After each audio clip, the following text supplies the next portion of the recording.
Hello guys! Hello Aquarius! Welcome dito sa aking channel, Kapalaran 888. Welcome Aquarius! Alamin natin kung anong messages, vibration, kapay energy para sa inyong lahat. Okay, general reading, so pwede kang makaresonate. Gamitin mo yung intuition sa panunod. Okay. Ako, Aquarius. Aquarius, nakikita ko sa'yo dito na posibleng makakatanggap ka ng rejection or ikaw yung marami kang i-reject na offer, tao, sitwasyon, pagkakataon, or kung ano man siya. So, pag-ikawan sa comment section kung ikaw ito na kailangan mong i-reject yung offer, yung tao, or ikaw yung i-reject. So, comment down below. Third chakra, Archangel Chamuel.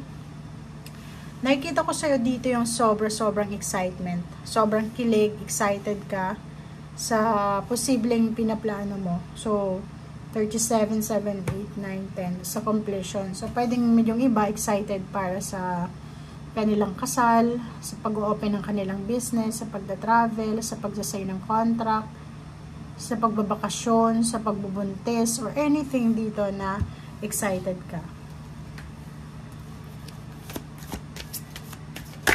Oops. Okay, next is romance. Oh, diba? So, nakikita ko sir dito.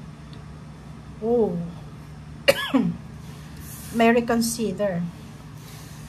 Relationship. Romance.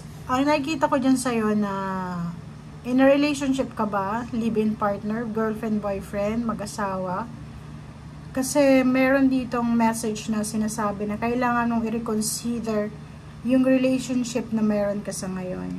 It's either friendship lang or pwedeng may nag-o-offer sa'yo ng kasal or gustong i-engage na kayo. So, sinasabi niya na kailangan mong maging matalino, i-reconsider mo, pag-isipan mong mabuti. Okay? Ano pa ba?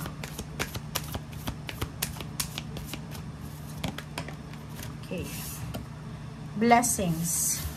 So, meron ditong blessings, merong abundance, prosperity, tulad ng Gemini na posibleng darating sa inyo. So, nakikita ko na sobra kang magiging blessed, blessed and prosperous this month ng November.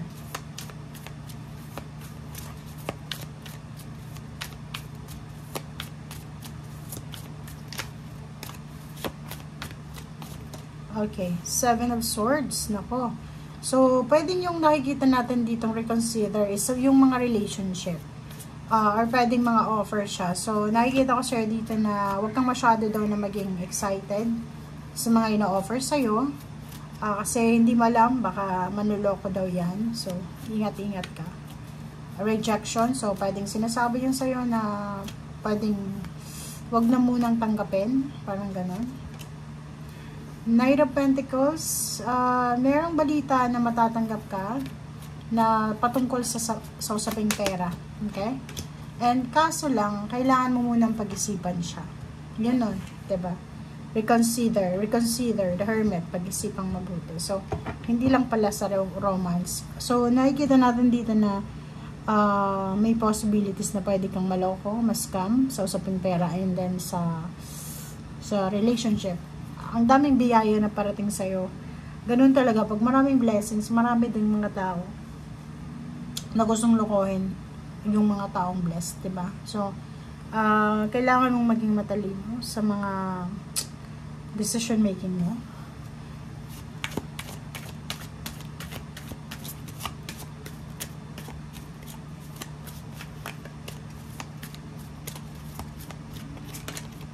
Okay, Queen of Cups. Oh, Two of Pentacles. Nakikita ko yung isang water sign, Pisces, Scorpion, Cancer, ang pwedeng maging susi para maging balance yung iyong usaping financial. So, if may mga financial struggles ka, sinasabi dyan ng braso na pwedeng lumapit ka sa isang water sign, Pisces, Scorpion, Cancer, especially sa mga babae, dahil pwede nilang matulungan ka sa kung ano man yun na imbalances mo sa salapi. Diba? So, yun. Makakatanggap ka din ng tulong talaga. So, it's either tulong, good news, letters, emails, response, reply, result, answers sa kung ano man na favor na hinihingi mo, lalo na sa usaping pera. Five of Pentacles, nakikita ko sa'yo dito, kailangan mo ng pera. Much needed mo to, badly needed yung salapi. So, i-comment mo nga sa comment section guys kung ikaw ba yan na nangangailangan ka ng pera. 55, may iba sa inyo na sobrang nag-aalala dahil sa problema sa salapi. Pwedeng yung iba, hindi na alam kung anong gagawin kasi nahihirapan sila naghihintay sila sa wala. Parang feeling nila hindi na worthy yung sacrifices na ginagawa nila. It's either sa isang company to or sa isang business na trabaho ng trabaho pero hindi nakakaipon. Nag-iipon din pero nauubos din yung iniipon nila sa mga emergency funds nila. Tingnan, pagod na pagod na. Comment down below, Aquarius. Yung Aquarius dito ang pagod na pagod na. Pagod na siya sa pag-iipon. Pagod na siya sa pagmamanage ng kanyang expenses. Doon sa parang strategy. Nag-strategy siya kung paano niya babalance yung pera, pero ang ending ganun pa rin. So, Ace of Pentacles, yun nga sabi ko sa'yo, maraming offer, maraming pwedeng puntahan ka. So, yun. Okay, wait lang guys.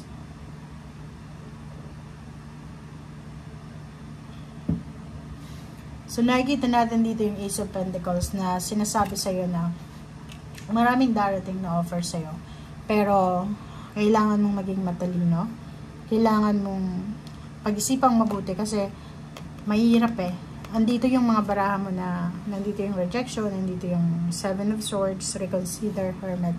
Sinasabi na yung mga decision is dapat pag-isipan siya ng 101% na pag-iisip talaga kasi pwede kang maloko talaga. King of Wands and the Devil. Diba? Lalo na sa usaping trabaho, pera, daming scammer dito. May temptation. So, pwedeng yung mga tao dyan sa paligid mo, may trabaho ka na, tapos ititempt ka pa na, pwede kang pumasok dun sa company na pinapasukan. Pero ang ending, wala naman pala. Diba? Nag-resign ka sa wala.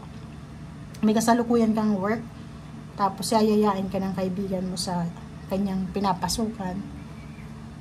Ang ending, hindi pala maganda yung papasukan mo. So, ingat-ingat ka. Maging matalino ka. Lalo na sa usaping pera. Sa usaping financial. Kasi, makikita mo sa baraha mo, nandito yung energy ng mga scammer. Energy ng mga taong paasa. Okay? So, thank you guys. Bye!